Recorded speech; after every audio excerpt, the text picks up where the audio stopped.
Marami na po ang nagtatanong, legit daw po ba ang ating amazing pure organic barley? Sagutin po natin yan. By the way, I'm Rovian Mangila and I am authorized distributor of amazing pure organic barley.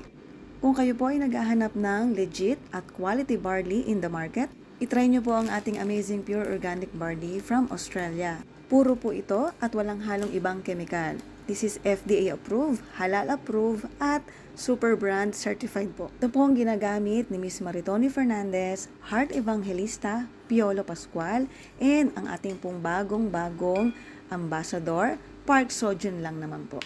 Ang ating barley po ay number 1 organic. Ibig sabihin po nun, walang pesticides na pumapasok sa barley natin. Puro po siya. From farm, direct sa shade, direct po sa inyo. All over the world po yan. Para makasigurado na legit po ang ating barley, make sure po na bumili lamang sa mga authorized distributor.